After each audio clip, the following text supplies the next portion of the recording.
What a ride. Nadia here with Big Old Belt Media. It's time for another review. Man, oh man, we're going to talk about the upcoming action comedy Bad Boys 4 Ride or Die. It's a blast and a summer must watch.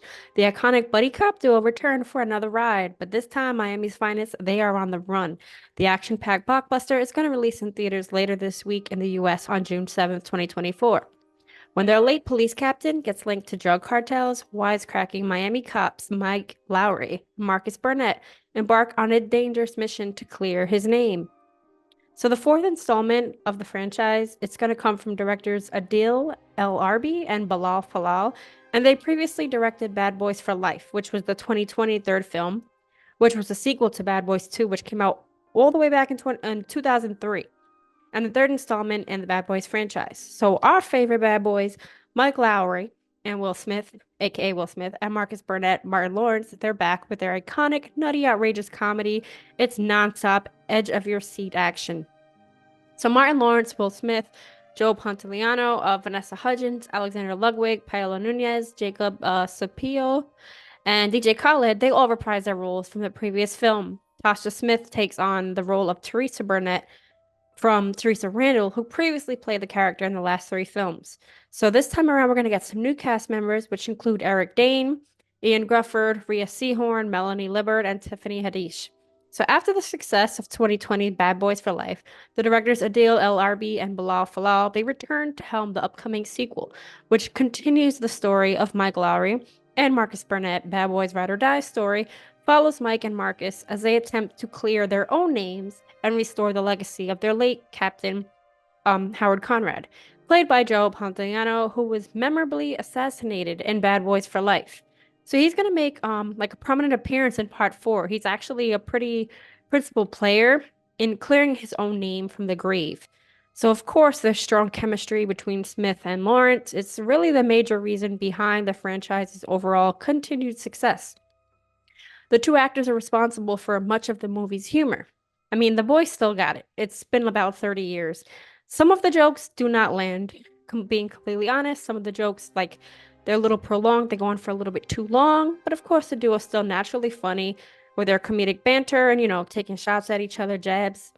There's many silly, like, outrageous, cheesy moments. Of course, over-the-top acting moments, like a little really ridiculous. But the audience was constantly laughing and clapping. Everyone really had a good time. The movie's going to make callbacks to the first three films. There's a lot of flashbacks. The franchise is clearly, it's for longtime fans of the almost three-decade franchise. You really just have to look at it from the perspective of longtime friends, celebrating their careers, their friendship, and the success, of one of Sony's most lucrative franchises. Both actors are mid-late 50s, and they're still garnering moviegoers. Unless you're new to the series, Bad Boys really needs no introduction. Mike, played by Will Smith, and Marcus Burnett, played by Martin Lawrence, they've been cracking up and surprising audiences since their formation in 1995. Fast forward to 2020, after a huge hiatus, they once again shined on the big screen with the smashing comeback Bad Boys for Life. Each film has earned more at the box office. Surprisingly, the first film made over 65 mil. Bad Boys 2 made over 138, 608 mil. And Bad Boys 3 made over 206, 305 mil. So each film keeps, blasting the previous films. And Michael Bay directed the first two films, with Adil and Bilal taking over directorial duties for the third. We actually see a pretty funny cameo from Michael Bay during a car scene in Ride or Die. So Bad Boys continues to be rated R, which is needed. It's, continuing the tradition established by Michael Bay's original 1995 movie.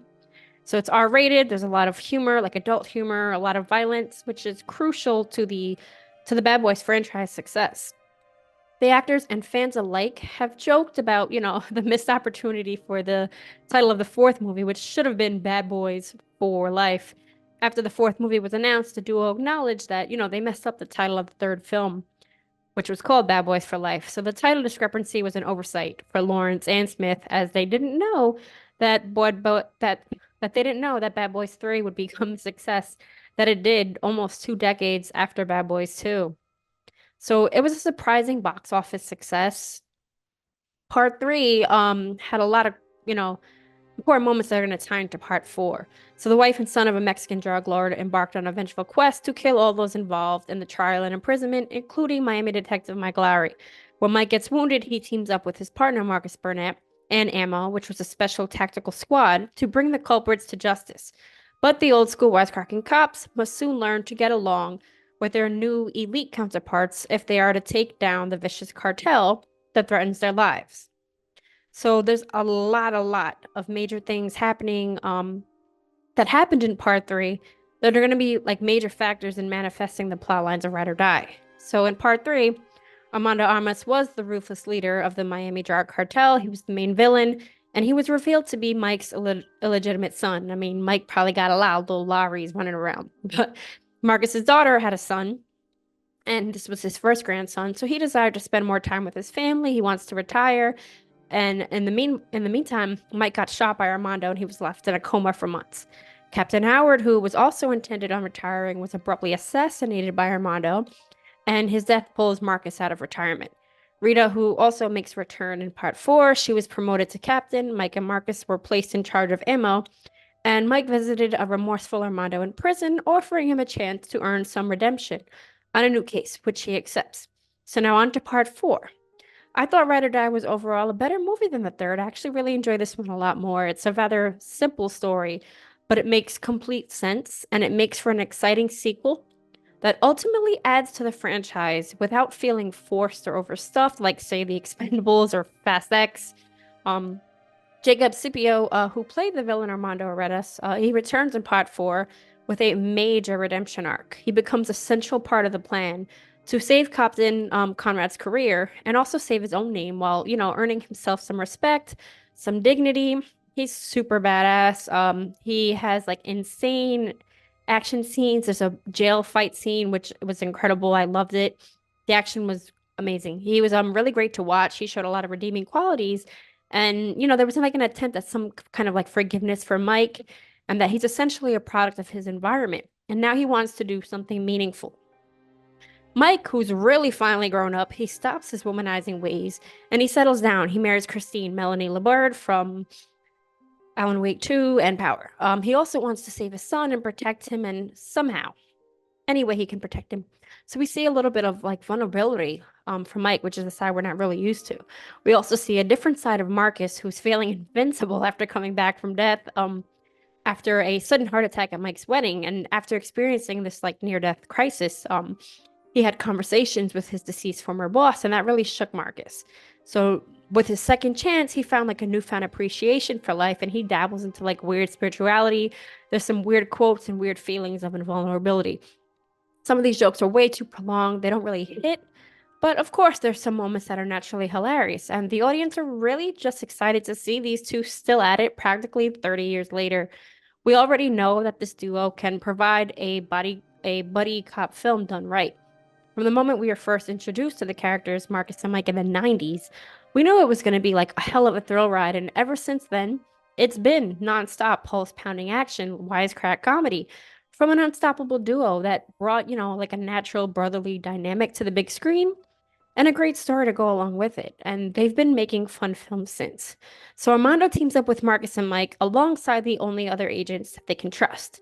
Kelly, which is Vanessa Hudgens, and Dorn Alexander Ludwig. So they make for a pretty exciting team. Kelly and Dorn have a lot of crazy like technical skills. They're actually really cute together.